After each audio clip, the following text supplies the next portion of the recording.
యేసు ప్రభు వారి పునరుత్థానము క్రైస్తవ విశ్వాస జీవితానికి అత్యంత కీలకం. క్రైస్తవ జీవనానికి ఆధారము, ప్రామాణికత పునరుత్థానమే. పునరుత్థానం వల్ల క్రైస్తవులకు వచ్చిన నిశ్చయతలు: 1. యేసు ప్రభువారు దేవుని కుమారునిగా, దేవునిగా నిర్ధారణ. 2. నిత్య జీవము, భవిష్యత్ పునరుత్థాన నిశ్చయత. 3. పాప క్షమాపణ, రక్షణ నిశ్చయత. 4. పునరుత్థానము ద్వారా దేవుని శక్తి ప్రదర్శన నిశ్చయత. 5. సువార్త నిశ్చయత, సువార్త మీద విశ్వాసము. 6. పరిశుద్ధాత్ముడు వస్తాడనే నిశ్చయత. 7. యేసు ప్రభువు పరిచర్య విజయవంతమైన పరిచర్య అనే నిశ్చయత. 8.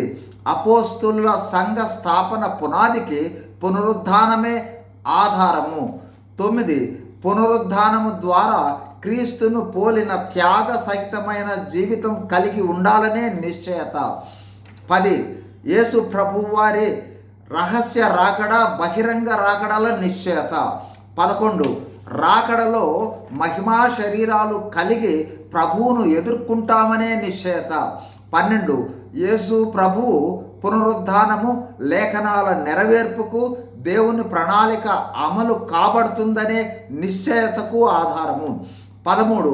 చివరిగా ప్రపంచ ముగింపులో జరగబోవు వివిధ సంఘటనలు అంటే మరణము, పునరుత్థానము, తీర్పు, పరలోకము, నరకము మొదలైన సంఘటనలు మరియు చివరిగా పరిశుద్ధులకు నిత్యత్వము పరలోకములో అని, పాపులకు నరకములు అనే నిశ్చయతకు ఆధారము పునరుత్థానమే.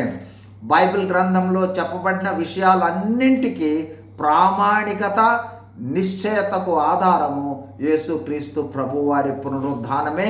God bless you. Thank you.